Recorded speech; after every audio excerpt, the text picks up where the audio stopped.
네, 저는 시민이 원한다면 우리 22대 국회에서 서울 편입을 정식 논의해 제대로 추진하자고 주장해온 사람 중에 한 사람입니다. 김 후보께서는 서울 편입을 제1공약으로 내세우신 만큼 서울 편입 절차를 좀 설명을 좀 해주시겠습니까?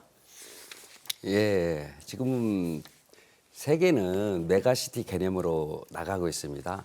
그 나라는 모르더라도 그 도시는 알고 있는 상황이 많은데요. 그래서 지금 그 서울 편입에 광명이 들어가는 이유는 단순히 광명이 서울에 빌붙어서 잘 살자고 하는 그런 개념이 아닙니다. 서울 편입은 메가시티, 메가 서울, 메가 부산, 메가 광주 등 우리나라의 그 권역을 조선시대에 만들었던 그 팔도 그런 개념에서 좀 더 이제는 세축을 해서 메가시티로 만들어서 우리나라의 생활 양식, 교통과 그 말씀 중에 죄송한데 제가 네. 절차를 물어봤어요. 네, 서울을 편입을 했을 때 어떠한 효과가 있는 게 아니라 이 서울 편입을 하기 위한 절차가 어떻게 되는지를 좀 간단하게 설명을 좀 지금 해달라고요. 많은 분들이 그렇게 물어봅니다. 야, 그게 서울 편입이 그렇게 쉽지 않은데 어떻게 그게 가능하겠냐 의구심을 갖고 있는 분들이 많이 있어요.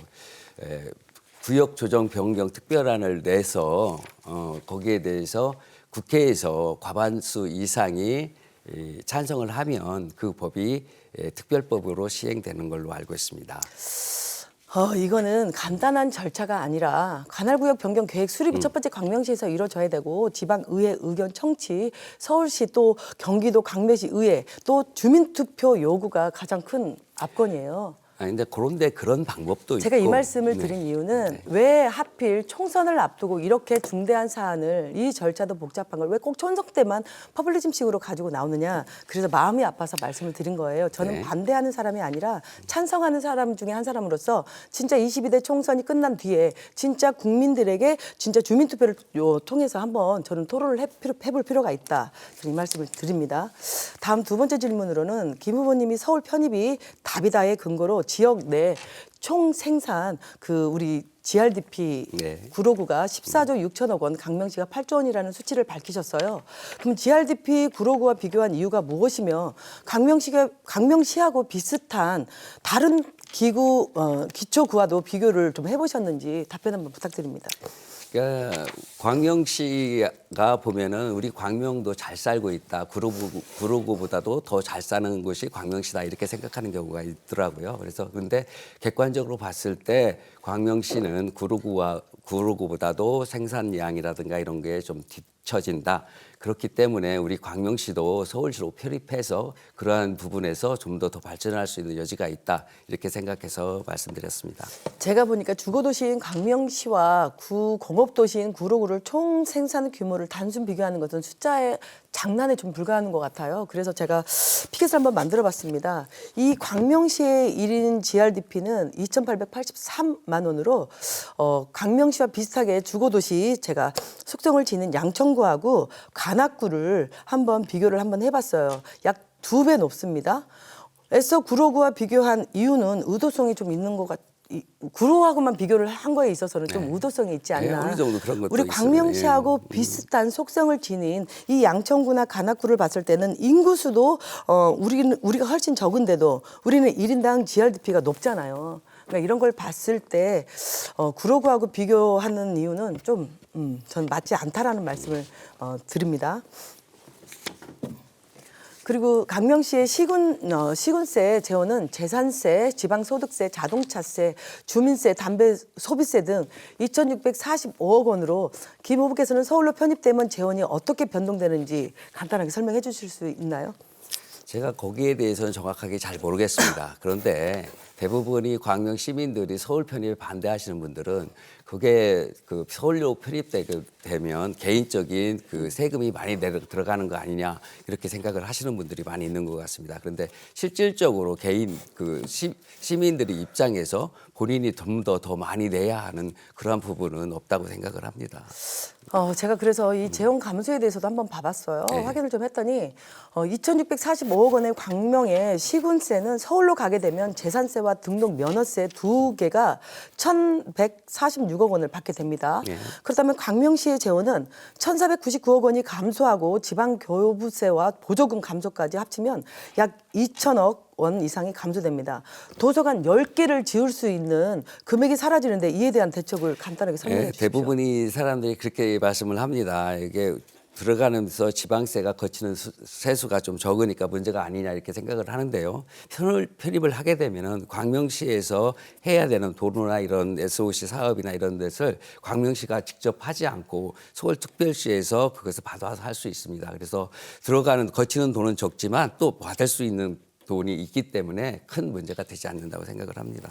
그래서 이렇게 제가 이 말씀을 자꾸 드리는 이유는 서울 편입을 그렇게 간단한 절차에 의해서 그렇게 이루어진다라면 대한민국 전국이 다 서울로 편입하면 간단하겠다. 또한 그 한동훈 비대위원장이 목련꽃이 피는 봄이면 김포가 서울로 편입되어 있을 것이다. 이런 표현도 했었잖아요. 참 듣기 좋은, 누가 들어도 김포가 서울로 편입되면 좋겠다 이런 생각은 하시지만 그렇다면 우리가 지역 균형 발전을 위해서 지역을 살리자라고 하는 그런 대통령의 발언과는 너무나 이제 다르다라는 말씀을 제가 이제 드리는 차원에서 서울 편입은 저는 진짜 우리 광명 시민들이 요구하신다라면 총선이 끝난 후에 진짜 시장님에게 한번 요청을 해서 시민들의 의견을 다시 한번 경청하는 그런 시간을 저는 갖고 싶다 이런 말씀을 드립니다. 그리고 또 한 가지 말씀을 드리면 이번 윤석열 대통령이 되고 난 후부터 윤석열 정부가 시작되고 나서부터 윤석열 대통령의 성과는 무엇이 있을까요? 윤석열 대통령의 성과. 네. 예, 저는 윤석열 대통령은 정의와 상식, 공정을 가치를 걸고 나왔다고 생각을 합니다. 그래서 외교적인 측면에서도 미국과의 관계도 정상화시켰고 일본과의 관계도 더없이 좋은 관계입니다. 그리고 항상 문재인 정권에서 얘기했던 종북과 북한과의 관계 그리고 중국과의 관계에서 굴종적인 역할을 많이 벗어났다고 생각을 합니다. 그리고 지금도 보면은 지금 윤석열 대통령의 앞으로 나가려고 하는 방향에서 민주당이 좀 계속적으로 입법 독재, 방탄 국회를 하기 때문에 제대로 정말 하고 싶은 일을 제대로 못하고 있는 것 같습니다. 그래서 경제가 많이 어렵다고 생각을 합니다. 그런데 그 어려운 원인이 자세히 찾아보면 그 원인 제공자는 민주당의 방탄 국회에 있고 입법 독재에 있다고 저는 생각을 합니다. 민주당이 방탄을 했다. 민생 법안을 저희가 이번에 대통령이 거부권 행사를 역대급이라고 하는데 9건을 거부권 행사를 했어요. 이거는 그 안에는 양국관리법부터 시작해서 민생 법안이 수두룩합니다. 그리고 방탄이다라고 말씀을 하셨는데 김건희 여사의 주가 조작부터 시작해서 명품백을 의혹은 정확하게 저희가 다 드러난 상황임에도 불구하고 이거를 우리 정부 민주당이 발목을 잡고 있다라고 표현하는 것은 맞지 않는 것 같고 제가 한 말씀 드리면 윤석열 대통령은 청와대에서 용산으로 이전을 했습니다. 네. 이전한 이유는 무엇인 줄 아세요? 뭘까요? 국민들과 더 가까운 데서 소통을 하자라고 하는 이유였어요. 그 청와대는 전 세계에서 가장 활용도가 높고 역사가 있는 청와대였어요. 그런데 임금님이 신하의 집을 빼앗는 것은 있을 수 없는 일이에요.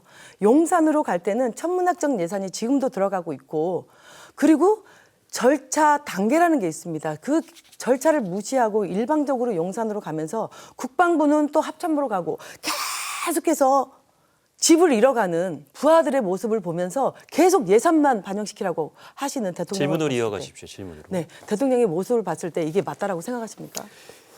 청와대 이전은 문재인 대통령의 공식 공약이기도 대선 공약이기도 했었습니다. 그러니까 누구나 청와대에 문제가 있다. 청와대 이전은 한 번쯤을 해보겠다고 하는 대선 후보들이 공통점 그거였죠. 그런데 대부분이 가서 대통령이 돼서는 청와대 이전을 하려다 멈추고 했던 것 같습니다. 그래서 일설에 의하면 청와대는 많은 북한에 협조하는 그런 사람들이 있다 하는 얘기도 그런 얘기들도 많이 있지 않습니까? 도청 장치가 되어 있다 뭐 이런 장치가 있고 그래서 우리 거기에서 하는 국무위원 회의라든가 많은 비밀들이 다 새나간다 이런 얘기들이 있었던 것 같아요. 그래서 아마 대통령께서도 그런 부분까지도 참조를 하셔서 했던 것 같고요. 저는 지금 그 청와대 이전으로 해서 청와대를 개방해 가지고 우리 그 국민들한테 보여주는 그것도 외국인한테 보여주는 것도 굉장한 효과라고 생각을 합니다. 한 번쯤은 청와대 이전 생각하는 부분에 대해서는 저도 찬성을 합니다. 네, 청와대를 국민에게 돌려준다라는 말 너무나 좋죠. 그런데 계획과 절차에 의해서 했어야 된다.